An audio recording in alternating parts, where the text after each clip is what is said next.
भारतीय संस्कृति में नारी को देवी का रूप माना गया है और जब वह विवाह के पवित्र बंधन में बंधती है तो वह 16 श्रृंगार के माध्यम से स्वयं को न केवल सजाती है बल्कि आध्यात्मिक ऊर्जा से भर लेती है। यह रस्म प्राचीन काल से चली आ रही है और दुल्हन की तैयारी का एक अभिन्न अंग है। श्रृंगार सिर्फ साज सज्जा नहीं, ये हर स्त्री की आत्मा का उत्सव है जहाँ आभूषण, परंपरा और आध्यात्मिकता एक संग मिलते हैं, एक देवी के रूप में उसे पूजनीय बनाते हैं। इसीलिए आज इस वीडियो में हम जानेंगे 16 श्रृंगार के उन हर एक चरण का गुण अर्थ, जो केवल महिलाओं की सुंदरता को ही नहीं बल्कि उनके स्वास्थ्य के लिए भी फायदेमंद होते हैं। धार्मिक और सांस्कृतिक महत्व के साथ इस श्रृंगार के वैज्ञानिक कारण भी जानेंगे। उससे पहले हम जानेंगे कि विवाहित महिलाओं के लिए 16 श्रृंगार ही क्यों आते हैं, क्यों 15 या 17 श्रृंगार नहीं बोले जाते।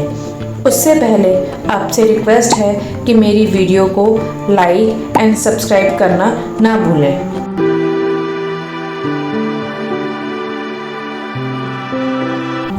16 श्रृंगार और 17 श्रृंगार दोनों ही अपनी अपनी धार्मिक और सांस्कृतिक पृष्ठभूमि रखते हैं। हिंदू परंपराओं में 16 श्रृंगार का विशेष महत्व है, जहाँ 16 श्रृंगार महिलाओं के लिए पारंपरिक है और यह सुहाग और समृद्धि का प्रतीक है। इधर नागा साधुओं का श्रृंगार महिलाओं से एक कदम आगे है। वे 16 नहीं बल्कि 17 श्रृंगार करते हैं। 17 श्रृंगार नागा साधुओं के लिए शिव भक्ति और वैराग्य का प्रतीक है। वहीं 15 श्रृंगार के बारे में कोई विशेष उल्लेख नहीं मिलता है।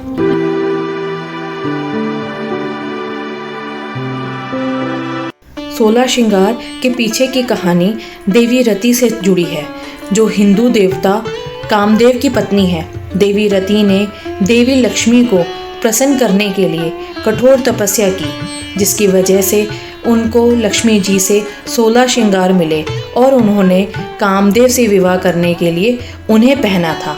16 श्रृंगार के बारे में ऋग्वेद में भी बताया गया है कि 16 श्रृंगार सिर्फ खूबसूरती ही नहीं बल्कि भाग्य को भी खोलता है। आपको बता दें कि एक औरत को घर की लक्ष्मी के रूप में माना जाता है। ऐसे में घर में समृद्धि को बनाए रखने के लिए ये 16 श्रृंगार उस स्त्री की मदद करते हैं। इसीलिए 16 श्रृंगार का विशेष महत्व होता है। 16 श्रृंगार में से प्रत्येक का एक विशेष महत्व है और इसे दुल्हन की शादी की पोशाक के पूरक के रूप में चुना जाता है। यह भारतीय दुल्हन के गहने का एक अभिन्न अंग है और इसे दुल्हन की सुंदरता का सम्मान करने और उसका जश्न मनाने के तरीके के रूप में देखा जाता है। आइए इन 16 श्रृंगारों और उनसे जुड़े वैज्ञानिक महत्व पर करीब से नजर डालें। ये श्रृंगार सिर्फ सौंदर्य का नहीं बल्कि शक्ति, भक्ति और संस्कृति का प्रतीक है।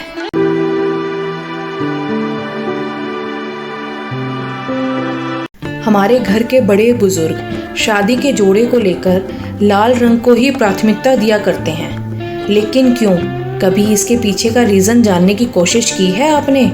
चलिए जानते हैं। दुल्हन के लिए शादी का जोड़ा चुनते समय सुंदर और चमकदार रंगों को प्राथमिकता दी जाती है, जैसे लाल, पीला, गुलाबी आदि।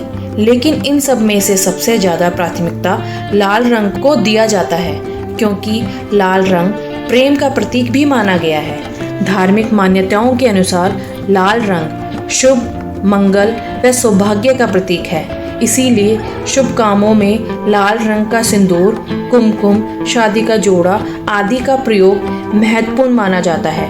वैज्ञानिक मान्यताओं के अनुसार लाल रंग शक्तिशाली व प्रभावशाली है। इसके उपयोग से एकाग्रता बनी रहती है। लाल रंग आपकी भावनाओं को नियंत्रित कर उसको स्थिरता प्रदान करता है।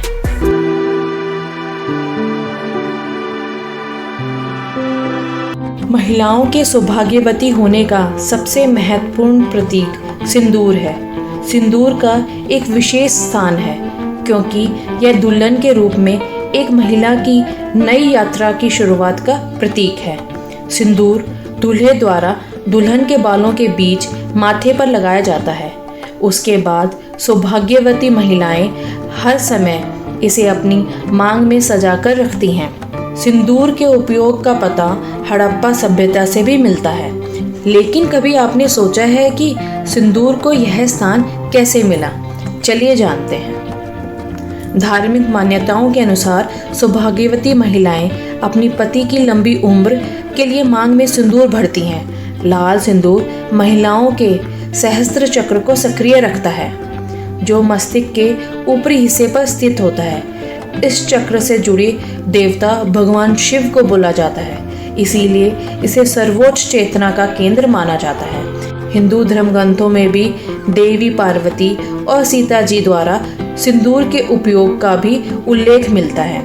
वहीं वैज्ञानिक मान्यताओं के अनुसार सिंदूर महिलाओं के शारीरिक तापमान को नियंत्रित कर उसे ठंडक देता है और शांत रखता है, क्योंकि इसमें रेड लेड ऑक्साइड होता है जो दिमाग की नसों को नियंत्रित करता है और ब्लड प्रेशर को नियंत्रित करने में मदद करता है।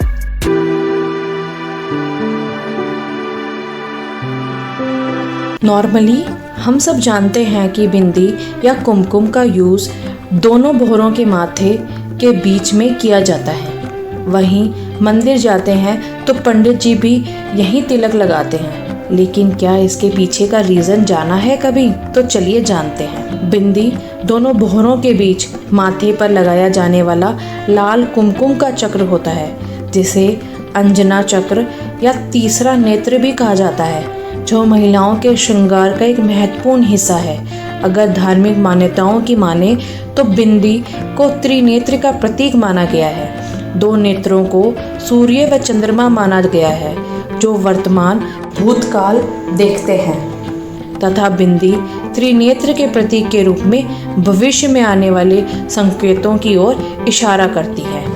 वहीं विज्ञान के अनुसार बिंदी लगाने से महिला का आज्ञा चक्र सक्रिय हो जाता है। यह पाइनल ग्रंथि से जुड़ा है, जो ऊर्जा के प्रभाव में भी एक महत्वपूर्ण भूमिका निभाता है। आज्ञा चक्र ऊर्जा के एक महत्वपूर्ण केंद्र है, जो ज्ञान, अंतर्ज्ञान और चेतना को प्रभावित करता है। यह महिला को आध्यात्मिक बने रहने में तथा आध्यात्मिक ऊर्जा को बनाए रखने में सहायक होता है।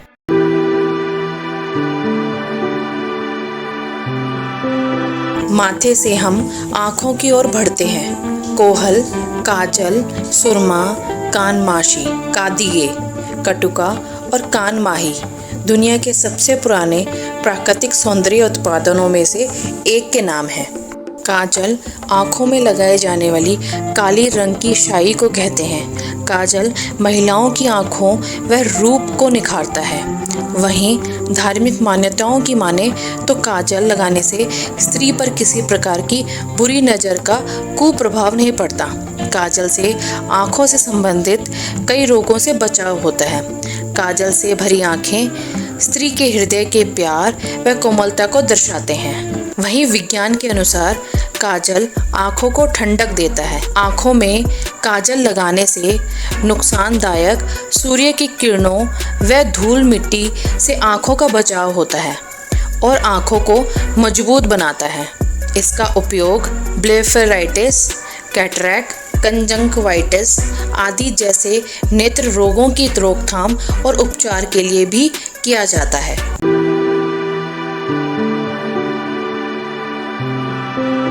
कर्णफूल एक संस्कृत शब्द है जिसका अर्थ है कान का फूल, और यह 16 श्रृंगार का एक अनिवार्य हिस्सा है। आयुर्वेद के अनुसार हमारे कानों की लोब में एक खास नाड़ी बिंदु होती है, जिसे मर्मा पॉइंट कहा जाता है। इस बिंदु को छेदने से दिमाग की ऊर्जा संतुलित होती है, वहीं डिसीजन मेकिंग पावर बढ़ती है और आँखों की रोशनी तक तेज होती है। यह शरीर के बाएं और दाएं ऊर्जा चैनलों यानी ईड़ा और पिंगला को संतुलित करने में मदद करती है। आमतौर पर महिलाएं सोने, चांदी, कुंदन आदि धातु से बने इयररिंग्स पहनती हैं। धार्मिक मान्यताओं के अनुसार कर्णफूल यानी ईयरिंग महिलाओं के स्वास्थ्य से सीधा संबंध रखते हैं। ये महिलाओं के चेहरे की खूबसूरती को निखारते हैं। वैज्ञानिकों का मानना है कि कान के लोब में छेद करने से एक्यूप्रेशर पॉइंट एक्टिव होते हैं, जिससे एंजाइटी, डिप्रेशन और मेंस्ट्रुअल इशू तक में आराम मिलता है। साथ ही गहने इन पॉइंट्स को दबाते हैं, जिससे किडनी और ब्लैडर स्वस्थ रहते हैं। कुछ अध्ययनों के अनुसार इससे शरीर में मैग्नेटिज्म और बैलेंस बना रहता है।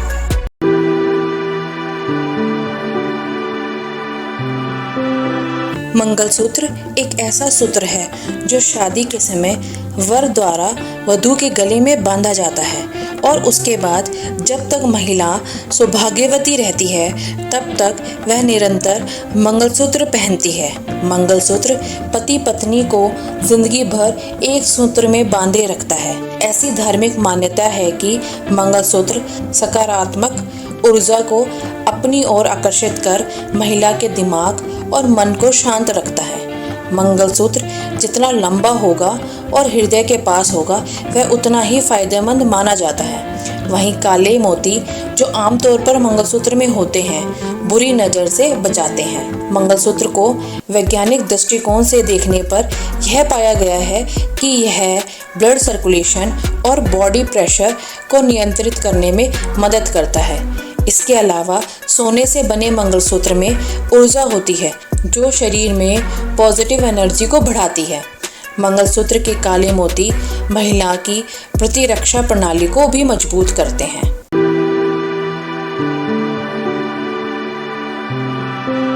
माथे का वह हिस्सा जहां मांग टिका टिका होता है यह सोने, चांदी, कुंदन, जरकन, हीरे, मोती आदि से बनाया जाता है। धार्मिक मान्यता के अनुसार मांग टिका महिला के यश व सौभाग्य का प्रतीक है। वहीं विज्ञान के अनुसार मांग टिका नॉर्मली माथे पर टिका होता है। माना जाता है कि वह आज्ञा चक्र या तीसरी आंख का घर है, जिसकी वजह से वह अपनी भावनाओं को नियंत्रित करने में और अपने ज्ञान, बुद्धि, साहस और इच्छा शक्ति को सक्रिय करने की क्षमता रखती है।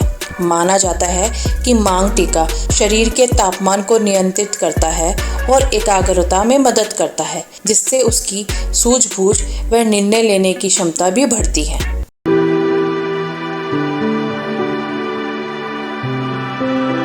नथ भारतीय संस्कृति का एक महत्वपूर्ण हिस्सा है और इसे शादी के 16 श्रृंगार में शामिल किया जाता है। नथ नाक में पहने जाने वाला एक आभूषण है जिसे भारतीय संस्कृति में खास तौर पर सुहागन महिलाओं के लिए पहना जाता है, जो सौभाग्य और समृद्धि का प्रतीक माना जाता है। कुछ लोगों का मानना है कि नथ को देवी पार्वती के सम्मान में भी पहना जाता है, इसीलिए इसे धार्मिक और सांस्कृतिक प्रतीक के रूप में देखा जाता है। सदियों पुरानी यह परंपरा अब फैशन भी बन चुकी है, लेकिन क्या आपको पता है कि भारत में महिलाएं नथ हमेशा बाईं तरफ ही क्यों पहनती हैं? वैज्ञानिकों का मानना है कि नाक के बाएं हिस्से का संबंध महिलाओं के मासिक धर्म से होता है, इसीलिए नाक को बाईं तरफ छेदा जाता है ताकि मासिक धर्म में होने वाले पेन से राहत मिल सके। वहीं आयुर्वेद में भी इस बात का उल्लेख किया गया है कि बाईं नाक का छेद महिलाओं के प्रजनन स्वास्थ्य से जुड़ा होता है, जिससे डिलीवरी के समय दर्द कम होता है।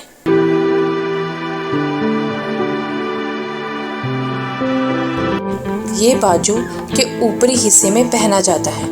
बाजूबंद सोने, चांदी, कुंदन या अन्य मूल्यवान धातु से बना होता है। कुछ लोगों का मानना है कि ये स्वास्थ्य के लिए भी फायदेमंद हो सकता है, विशेष रूप से जब तांबे, चांदी या चुंबकीय सामग्री से बना हो। अगर विज्ञान की माने तो बाजूबंद बाजू पर सही मात्रा में दबाव डालकर ब्लड सर्कुलेशन में सहायता करता है।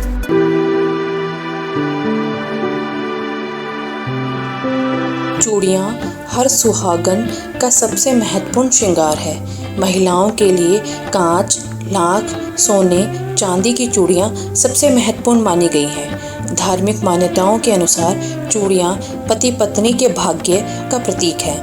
यह भी मान्यता है कि महिलाओं को पति की लंबी उम्र व अच्छे स्वास्थ्य के लिए हमेशा चूड़ियाँ पहनने की सलाह दी जाती है। चूड़ियों का सीधा संबंध चंद्रमा से भी माना जाता है। चूड़ियों का गोलाकार आकार जीवन चक्र, एकता और अनंतता का प्रतीक माना जाता है। वहीं वैज्ञानिक दृष्टिकोण के अनुसार चूड़ियाँ कलाई के एक्यूप्रेशर पॉइंट पर दबाव डालती हैं, ब्लड सर्कुलेशन में सुधार करती हैं और मेंटल बैलेंस में मदद करती हैं। चूड़ियों से घर्षण के कारण हाथों में रक्त संचार बढ़ता है, जिससे थकान कम होती है और ऊर्जा मिलती है। साथ ही इस घर्षण के कारण जो पॉजिटिव एनर्जी निकलती है वह रिंग शेप में चूड़ियों के कारण दोबारा बॉडी में चली जाती है।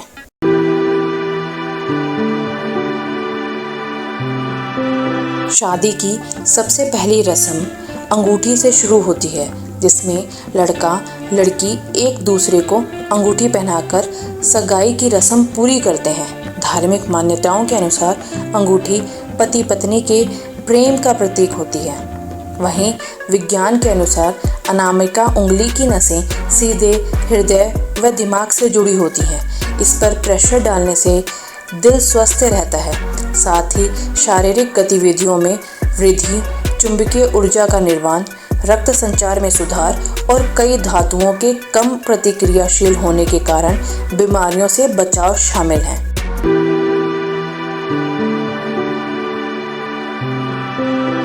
कमरबंद नाभि के ऊपरी हिस्से में बांधा जाता है, जो यह सोने, चांदी आदि से बनाया जाता है। चांदी का कमरबंद महिलाओं के लिए शुभ माना जाता है।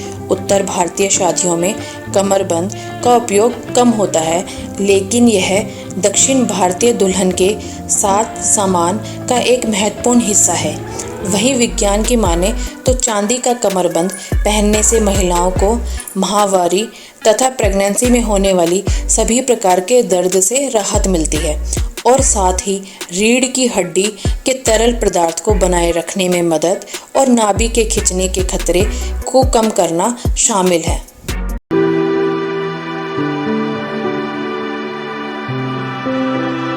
पैरों में पहने जाने वाली पायल खासकर चांदी की ही सबसे उत्तम व शुभ मानी जाती है।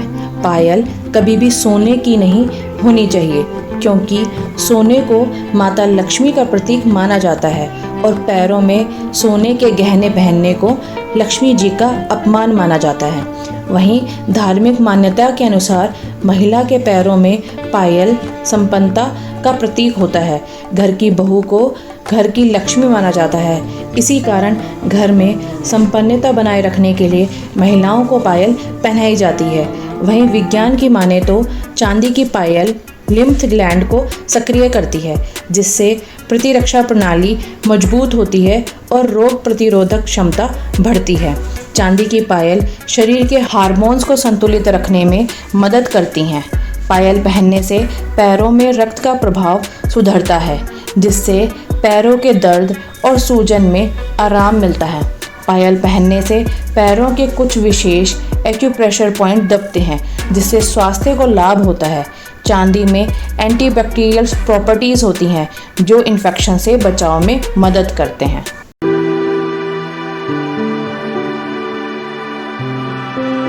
हर वैवाहिक महिला पैरों की उंगलियों में बिछिया पहनती है।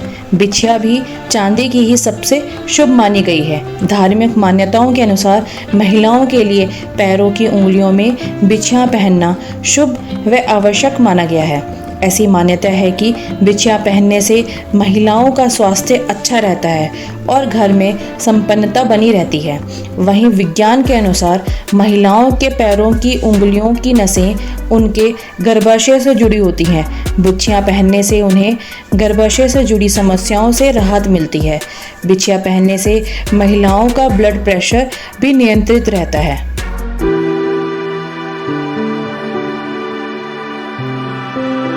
मेहंदी लगाने का शौक लगभग सभी महिलाओं को होता है। लड़की कुंवारी हो या शादीशुदा, हर महिला मेहंदी लगाने के मौके तराशती रहती है। 16 श्रृंगार में मेहंदी महत्वपूर्ण मानी गई है। धार्मिक मान्यताओं के अनुसार मेहंदी दुल्हन के लिए सौभाग्य और खुशी लाती है। मेहंदी का गहरा रंग दुल्हन और दूल्हे के बीच के बंधन की मजबूती को दर्शाता है। वहीं विज्ञान के अनुसार मेहंदी में anti fungal and anti bacterial properties होती हैं जो त्वचा की समस्या से राहत देती हैं। यह त्वचा को ठंडक देती हैं, तनाव और सिर दर्द को कम करती हैं और शरीर के तापमान को नियंत्रित करने में मदद करती हैं।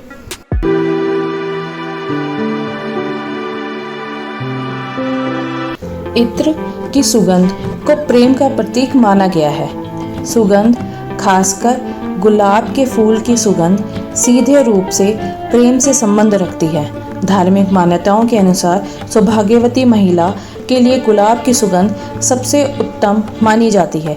वहीं विज्ञान की माने तो इत्र बनाने का पहला कदम पौधों, फूलों, फलों या अन्य प्राकृतिक सोर्स से सुगंधित तेल को निकालने से होता है, जो मानसिक तनाव दूर कर तरोताज़ा रखता है। खासकर गुलाब की सुगंध दूसरों को अपनी ओर आकर्षित करती है। 16 श्रृंगार केवल सौंदर्य की अभिव्यक्ति नहीं है, यह एक स्त्री के भीतर छिपी दिव्यता, शक्ति और संस्कृति की झलक है। हर आभूषण, हर रंग, हर गंध उसे केवल सजा नहीं देती, बल्कि उसे माँ लक्ष्मी, माँ दुर्गा और माँ पार्वती के स्वरूप में बदल देती है। आइए अगली बार जब हम श्रृंगार करें तो सिर्फ दर्पण के लिए नहीं, बल्कि अपने आत्मसम्मान, अपनी संस्कृति और अपनी चेतना के लिए करें, क्योंकि जब नारी सजती है तो केवल तन नहीं बल्कि पूरा ब्रह्मांड आलोकित हो उठता है। मेरी वीडियो पसंद आई हो तो आपसे जुड़ी हर नारी शक्ति को भेजें, ताकि वो सब इन चीज़ों से जुड़ी दिव्यता को समझे और साथ ही मेरे चैनल को सब्सक्राइब करना ना भूलें। धन्यवाद।